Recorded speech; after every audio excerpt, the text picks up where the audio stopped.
इस वीडियो का टॉपिक है पूर्ण घन यानी परफेक्ट क्यूब। तो पहले हम जान लेंगे कि पूर्ण घन होता क्या है।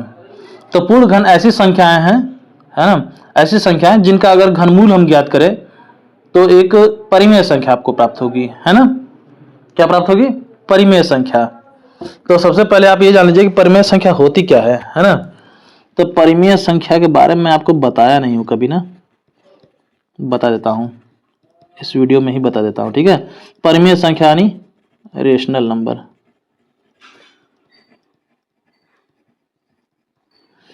तो परिमेय संख्या किसे कहते हैं भाई? ऐसी संख्याएं जिन्हें p बटा q के रूप में लिखा जा सके, ठीक है। एक मिनट, यानी ऐसी संख्याएं जिन्हें भिन्न के रूप में लिखा जा सके जहां q बराबर 0 ना हो, ठीक है। q यानी देखिए अगर ये p बटा q है, इसमें p अंश है, q हर है, तो हर जो है इसमें 0 ना हो। क्यों भाई? क्योंकि अगर हर 0 हो गया, मान लीजिए यहाँ पे 2 है, बटा में 0 है, ठीक है। अगर हर 0 हो गया तो इसको अगर हम सॉल्व करने बैठेंगे ना, भाई नीचे वाले से ऊपर वाले में भाग करते हैं ना, देखिए अगर सॉल्व करने बैठेंगे तो 0 एक कम 0 होगा, 2 आएगा, फिर 0 दूनी 0 होगा, फिर 2 आएगा। ऐसे ही ये 2 कभी कटेगा नहीं, यहाँ उटपटांग नंबर आपके आते चले जाएंगे, ठीक है। इसका वैल्यू जो है अपरिभाषित रह जाएगा, है ना। तो ऐसी संख्या जिन्हें p बटा q के रूप में लिखा जा सके जहां q जो है वो 0 के बराबर ना हो या फिर q 0 ना हो, ठीक है, ठीक है। और तीसरी एक और शर्त है। तीसरी शर्त ये है कि ये p और ये q, है ना, ये दोनों जो संख्याएं हैं ऊपर नीचे वाली ये दोनों के दोनों क्या हो? इंटीजर्स हो, है ना, इंटीजर्स यानी पूर्णांक हो, ठीक है। p और q दोनों क्या हो? पूर्णांक हो। अच्छा कैसे भैया? देखिए एक छोटा सा एग्जांपल लेते हैं। जैसे मान लीजिए यहाँ पर -2/3 है, ठीक है। तो -2/3 जो है ये देखिए p बटा q के रूप में है कि नहीं? भिन्न के रूप में है ना, है। इसमें q बराबर बताइए 0 है कि नहीं है? नहीं है। तो पहली बात ये p बटा q के रूप में है, दूसरी बात ये है कि q बराबर 0 नहीं है ना। दोनों शर्त पूरा कर दिया। और क्या है? p और q दोनों इंटीजर है कि नहीं है? देखिए ऊपर वाला अंश और नीचे वाला हर दोनों इंटीजर है कि नहीं? पूर्णांक है कि नहीं है? है। ऊपर वाला ऋणात्मक पूर्णांक है, नीचे वाला धनात्मक पूर्णांक है कि नहीं? ये दोनों पूर्णांक भी हैं। तो ऐसे में क्या है, ये जो है परिमेय संख्या होने की तीनों शर्तों को पूरा करते हैं, इसलिए ये जो है परिमेय संख्या है, ठीक है। एक और एग्जांपल लेते हैं। मान लीजिए 0.2 है, ये बताइए ये परिमेय संख्या है कि नहीं है? बिल्कुल है। कैसे है? देखिए इसको हम p बटा q के रूप में लिख सकते हैं, बिल्कुल लिख सकते हैं। देखिए 2/10 हुआ बराबर 1/5 हुआ, ठीक। तो 1/5 बताइए p बटा q के रूप में नहीं है? है। q बराबर 0 इसमें भी नहीं है। और इसमें p और q यानी 1 और 5 ये दोनों पूर्णांक है कि नहीं है? दोनों धनात्मक पूर्णांक है लेकिन है पूर्णांक, है ना। तो ये भी एक परिमेय संख्या है, ठीक। अच्छा फिर मान लीजिए यहाँ पे 0.3 पर बार है ना। 0.3 पर बार है ना। बार किस संख्या पर लगाता है? ऐसी संख्या जिनको सॉल्व करने पर 0 ऐसे रिपीट होने लगे, जिस संख्या पर बार वो रिपीट होने लगे, पूरा आजीवन रिपीट हो, है ना। तो ऐसी संख्याओं पे बार लगता है, ठीक, ठीक है। इनको भिन्न में कैसे बदलना है ये मैं बाद में बताऊंगा, जब दशमलव वाला चैप्टर पढ़ाऊंगा तब, ठीक है। तो ऐसी संख्याओं को भी जो है भिन्न में बदला जा सकता है, ठीक है। तो भिन्न में जब इसको बदलेंगे तो आएगा आपका 1/3 आएगा, ठीक है। अभी देखिए 1/3 को जब दशमलव में बदलेंगे तो यही आएगा 0.3 पर बार या फिर 0.3333 आते चला जाएगा, ठीक है। तो ये देखिए इसको p बटा q के रूप में बदला जा सकता है। अच्छा इसमें भी देखिए q बराबर 0 नहीं है, अब p और q दोनों इंटीजर है ना, अंश और हर दोनों इंटीजर, दोनों पूर्णांक है कि नहीं? इसलिए ये भी परिमेय संख्या है, ठीक है। तो ठीक है, तो अभी पूर्ण घन की बात कर रहे थे हम ना, कोई बात नहीं, इसी के बहाने एक और चीज हम आप सीख है ना, इससे परिचय हो गया। परिमेय संख्या आपको बहुत बाद में पढ़ना था, लेकिन जो है बता दिए, इसमें आप समझ भी गए हैं, है ना। तो पूर्ण घन पढ़ रहे थे हम। तो पूर्ण घन ऐसी संख्या होती है जिनका अगर हम घनमूल निकालें तो घनमूल निकालने पर एक परिमेय संख्या प्राप्त होगी। तो चलिए अब ये देखिए इसी के आधार पर एक क्वेश्चन है ना भाई। पूर्ण घन पढ़ने की जरूरत क्या पड़ गई आपको? आपके बुक में जो है 2 क्वेश्चन दिया है पूर्ण घन से संबंधित, और दोनों एक ही तरह का क्वेश्चन है, घुमा फिरा के दे दिया है ना, बस भाषा बदल के।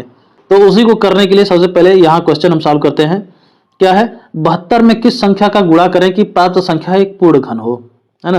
ये कहा है कि 72 में किस संख्या का गुणा कर दें कि जो भी संख्या प्राप्त हो वह क्या हो? एक पूर्ण घन हो, है ना।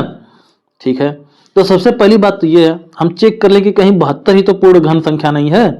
तो इसके लिए हम 72 का घनमूल निकालेंगे। ठीक है, 72 का घनमूल निकालेंगे।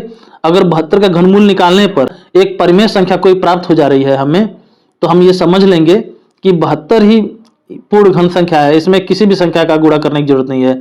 ज्यादा से ज्यादा अगर आपको गुणा करना है तो 1 का गुणा कर सकते हैं आप। ठीक है, 72 में 1 का गुणा करेंगे तो 72 ही आएगा, है ना।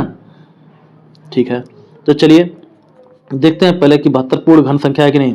तो इसके लिए इसका अभाज्य गुणनखंड विधि से हम घनमूल निकालते हैं। ठीक है, ठीक है, तो यहाँ पे अभाज्य गुणनखंड विधि से इसका घनमूल निकालने के लिए हम 72 का अभाज्य गुणनखंड निकाल लेते हैं। 72 का निकालेंगे अभाज्य गुणनखंड, तो 2 3 6, 2 6 12, 2 1 2, 2 8 16, 2 9 18, 3 3 9, 3 1 3। ठीक है, इसमें देखिए 2 का 3 बार गुणा है, 3 का 2 बार गुणा है। यहाँ नोट कर लेते हैं, 2 गुणे 2 गुणे 2 गुणे 3 गुणे 3। ठीक, तो देखिए ये रहा इसका अभाज्य गुणनखंड। ठीक है, तो जब हम अभाज्य गुणनखंड विधि से किसी भी संख्या का घनमूल निकालते हैं तो ऐसे में हम क्या देखते हैं, ऐसे में हम ये देखते हैं कि उसका जो अभाज्य गुणनखंड आया है उसमें जो भी संख्याएं दी गई हैं इनमें 3 एक जैसी संख्याएं हैं कि नहीं। अगर 3 एक जैसी संख्याएं हैं, जैसे देखिए यहाँ पे 2, देखिए ये 2 पर अगर हम ध्यान दें, यहाँ पे 3 एक जैसी संख्या है ना, देखिए 2 2 2, तो 3 एक जैसी संख्याएं जब हमें दिखेंगी तो उनमें से देखेंगे वो संख्या कौन सी है, तो वो संख्या है, देखिए यहाँ पे 2 है, तो उसको जो हम इस करड़ी से निकाल लेंगे। क्यों निकाल लेंगे, क्योंकि अगर इन 3 संख्याओं का आपस में गुणा करेंगे ना तो एक पूर्ण घन संख्या प्राप्त होगी। देखिए इनका आपस में गुणा कर रहे हैं तो 2 दूनी 4 दूनी 8 आ रहा है ना, और 8 का घनमूल क्या होता है, 2 होता है कि नहीं। तो देखिए, तो वही चीज है, तो 3 एक जैसी संख्या हम लोग ढूंढते हैं और उनका जो है देखते हैं कि ये संख्या कौन सी है। तो ये संख्या यहाँ पे 2 थी, 2 को हमने नीचे उतार लिया। ठीक है, निकाल लिया, तो यहाँ पे तो 3 एक जैसी संख्याओं का ग्रुप बन गया है। अब यहाँ पे देखेंगे तो यहाँ पे भी जो है देखिए 3 गुणे 3 है यहाँ पे, है ना। अगर 1 और 3 का इसमें गुणा रहता तो यहाँ पे भी 3 एक जैसी संख्याओं का ग्रुप बन जाता कि नहीं बन जाता। तो लेकिन यहाँ पे सिर्फ 2 ही बार जो है कि 3 का गुणा हुआ है ना। तो इसका मतलब ये तो साफ है कि 72 एक पूर्ण घन संख्या है नहीं, है ना। 72 एक पूर्ण घन संख्या नहीं है। तो जब 72 एक पूर्ण घन संख्या नहीं है तो भैया इसको पूर्ण घन संख्या बनाने के लिए क्या करना पड़ेगा, तो उसके लिए इसमें अलग से एक 3 का गुणा करना पड़ेगा, है कि नहीं। अगर अलग से एक 3 का इसमें हम गुणा कर देते तो यह एक पूर्ण घन संख्या बन जाती। यहां भी जो है 3 एक जैसी संख्या मिल जाती है आपको, है कि नहीं, है ना। तो इसको 3 एक जैसी संख्या का ग्रुप बनाने के लिए हमें अलग से एक और 3 का गुणा हमें करना पड़ेगा। ठीक है, तब जो है यहाँ पे निकल के आएगा 3। ठीक है ना, तब ये परफेक्ट क्यूब बनेगा, है ना। तब यहाँ पे 3 गुणे 3 गुणे 3 होगा, तो 3 3 9 3 27 होगा, और 27 एक परफेक्ट क्यूब है जिसका क्यूब रूट है, जिसका घन मूल है 3। ठीक है, ठीक है, चलिए देखते हैं। तो भाई 72 में किसका गुणा करना पड़ा, हमें अलग से 3 का गुणा करना पड़ा है। तो 3 का गुणा जब हम करेंगे तो आएगा हमारे पास 3 दूनी 6 और 3 7 21, 216 आएगा। अब 216 एक पूर्ण घन संख्या है ना, जिसका घनमूल क्या होगा 6 होगा। 6 चौक 36, 6 का 216 होता है। ठीक है, तो ठीक है, तो भाई 72 में किस संख्या का गुणा करने पर जो है कि पूर्ण घन संख्या 216 प्राप्त हुआ है, इस 3 का गुणा करने पर ना, तो यही आपका आंसर हो जाएगा। ठीक, ठीक है, तो पूछा है 72 में किस संख्या का गुणा करने की प्राप्त संख्या एक पूर्ण घन हो, तो भाई वह संख्या कौन सी है, 3 है। ठीक है, तो यहाँ पे आप 3 रख सकते हैं x की जगह पे। ठीक है, देखिए यहाँ पे 72 गुणे 3, इसका देखिए क्यूब रूट जब आप निकालेंगे तो ये एक जो है कि आराम से जो है इसका घनमूल जो है एक परिमेय संख्या निकल के आपको प्राप्त हो जाएगी। ठीक है, ठीक है, इनका गुणनफल एक पूर्ण घन संख्या हो जाएगा। ठीक है, देखिए 72 3 216 हो जाएगा, है ना, ये एक पूर्ण घन संख्या है। ठीक है, तो फाइनल आंसर आपका 3 होगा। ठीक है, तो चलिए इसी टाइप का क्वेश्चन है आपके बुक में। देखिए पहला क्वेश्चन जो है आपकी स्क्रीन पर दिख रहा होगा, वह सबसे छोटी संख्या कौन सी है जिसे यदि 675 को गुणा किया जाए तो गुणनफल एक पूर्ण घन प्राप्त हो जाए। ठीक है, इसमें भी देखिए पूछ दिया कि वह छोटी संख्या, सबसे छोटी संख्या कौन सी है जिसे किस में गुणा करना है, 675 में। तो सबसे पहले 675 नोट कर लेते हैं। 675 में, तो 675 में कौन सी सबसे छोटी संख्या है जिसका गुणा किया जाए तो प्राप्त संख्या एक पूर्ण घन हो जाए, है ना। तो इसको पता करने के लिए सबसे पहले हम ये देखेंगे 675 कहीं एक पूर्ण घन संख्या तो नहीं है ना। तो ये पता करने के लिए हम इसका अभाज्य गुणनखंड निकालते हैं, ठीक है। 675 देखते हैं भाई, 3 से कटेगा 7 5 12 6 18, 3 से कटेगा 3 दूनी 6, 3 दूनी 6, 3 5 15, फिर 3 से कटेगा 3 7 21, 3 5 15, फिर से 3 दूनी 6, 3 5 15, फिर 5 5 25, फिर 5 एकम 5, है ना। तो चलिए इसका अभाज्य गुणनखंड निकल गया। तो यहाँ पे कड़ी में से रखते हैं इस 675 के अभाज्य गुणनखंड को। तो 3 गुणे 3 गुणे 3 गुणे 5 गुणे 5, ठीक। तो यहाँ पे हम देखेंगे 675 का अभाज्य गुणनखंड को करड़ी में रख के कि यहाँ पे 3 एक जैसी संख्याओं का अब हमें ग्रुप बनाना है। तो यहाँ पे 3 का तो ग्रुप बन जा रहा है ना, 3 का ग्रुप बन जा रहा है, यहाँ 5 का ग्रुप बनने से रह जा रहा है ना। यहाँ पे 5 का 2 बार गुणा है, एक और 5 का अलग से गुणा होता तो यह एक पूर्ण घन संख्या बन जाती, है ना। अलग से एक 5 का गुणा होता तो यहाँ पे 3 एक जैसी संख्याएं हो जाती, है ना, जिनका गुणा करने पर जो भी संख्या आता उसका कुछ ना कुछ घनमूल आता ही आता, है ना। अगर देखिए अलग से एक 5 का गुणा होता तो क्या होता, 5 5 25 25 125 होता। तो 125 का घनमूल अगर हम निकालते तो 5 आता है कि नहीं। जैसे यहाँ पे देखिए 3 एक जैसी संख्याएं हैं, इनका गुणा हुआ तो 3 3 9 3 27 और 27 का घनमूल यहाँ पे 3 आ जाएगा, है ना। तो वैसे ही यहाँ पे एक और 5 का अगर गुणा हो जाता है इस 5 गुणे 5 में, तो यहाँ पे पूर्ण घन बन जाता। तो भाई किस संख्या का अलग से गुणा करने पर जो है कि प्राप्त संख्या एक पूर्ण घन बन पा रहा है, तो वह संख्या है 5, है कि नहीं। तो यहाँ पे x की जगह क्या आ जाएगा, 5 आ जाएगा, ठीक। तो 5 ही है वह छोटी से छोटी संख्या जिसका इस 675 में गुणा करने पर जो संख्या प्राप्त हो रही है वह एक पूर्ण घन संख्या है, ठीक है। 9 तो देखिए गुणा करके, तो 675 में हम 5 का गुणा करेंगे तो क्या प्राप्त होगा, 5 5 25 को 5 हासिल 2, 5 है तो 35 35 2 37 हासिल 3, ये 5 अगर 30 3 33, 3375। 3375 एक पूर्ण घन संख्या है। कैसे है निकाल लेते हैं इसका वो करके, क्या नाम है, घनमूल निकाल के।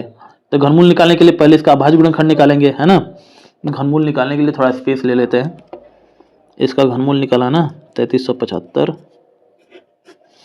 इसका घनमूल, चलिए भाई, तो 3375, 3 एकम 3 3 एकम 3 3 दूनी 6 3 5 15, 3 3 9 2 11 3 7 21 3 5 15, 3 एकम 3 3 दूनी 6 3 5 15, यह 5 से कटेगा, 5 दूनी 10 5 5 25, फिर 5 से कटेगा 5 5 25, फिर 5 एकम 5, ठीक है। तो भाई क्या है इसका अभाज्य गुणनखंड निकालने पर 3 गुणे 3 गुणे 3 गुणे 5 गुणे 5 गुणे 5, ठीक है। तो इनमें 3 एक जैसी संख्याओं का ग्रुप अगर हम ढूंढेंगे तो ये रहा 3 का ग्रुप बन जा रहा है 3 एक जैसी संख्याओं का। यहाँ 5 का भी देखिए बन जा रहा है ना। यहाँ 5 भी देखिए 5 गुणे 5 गुणे 5 है ना, 3 एक जैसी संख्याएं हैं, है ना, ठीक है। तो ये भाई 3 एक जैसी संख्याओं का ग्रुप है। तो ये संख्या कौन सी है, ये है 3, निकल गया इस करड़ी से, है ना, इसका घनमूल निकल के आ गया बाहर। यहाँ भी 3 एक जैसी संख्याओं का ग्रुप है, तो ये संख्या कौन सी है, ये 5 है। तो इसका भी देखिए ये भी जो इसका घनमूल निकल गया, है ना। कहीं वर्गमूल तो मैंने नहीं कह दिया तो उसको ऑटो करेक्शन कर लीजिएगा आप लोग, है ना। यहाँ मैं घनमूल निकाल रहा हूँ, घनमूल की ही बातें होंगी, ठीक है। तो देखिए यहाँ पे देखिए इनका जो है घनमूल 5 आ गया, है ना। वैसे भी अगर इनका हम गुणा करते हैं 3 3 9 3 27 27 का घनमूल क्या होता है, 3 होता है। इनका गुणा करते हैं 5 5 25 25 125 25 का घनमूल क्या होता है, 5 होता है, ठीक है। और इनका जो है बीच में गुणा है का चिन्ह है ना, तो गुणा करेंगे तो बराबर 3 गुणे 5 आएगा, बराबर 3 5 15 आ जाएगा, ठीक है। तो ये जो है 675 में 5 का गुणा करने पर जो प्राप्त संख्या है वह एक पूर्ण घन है और इसका घनमूल आ रहा है 15, ठीक है। तो फाइनली आपका आंसर क्या है, 5 है ना, क्योंकि 675 में 5 का गुणा करने पर ही जो संख्या प्राप्त हो रही है वह एक पूर्ण घन संख्या है, ठीक है भाई। तो देखेंगे आंसर कौन सा है इसमें आंसर है आपका ऑप्शन सी, ठीक है। अगला क्वेश्चन देखिए आपकी स्क्रीन पे है, वो भी सेम इसी क्वेश्चन की तरह है, इसको आप खुद से लगाएंगे, है ना। हाँ यही क्वेश्चन है, कुछ अलग थोड़ा है इसमें, बस भाषा बदल दिया है, ठीक है। चलिए ये वीडियो यही समाप्त होता है। इसके साथ जो है आपके बुक के लगभग सारे क्वेश्चन मैंने समाप्त कर दिए हैं और अब चलेंगे अगले चैप्टर पे, है ना। एक आध कॉन्सेप्ट अगर हमको समझाना होगा तो इसके प्लेलिस्ट में मैं ऐड कर दूंगा कभी, है ना।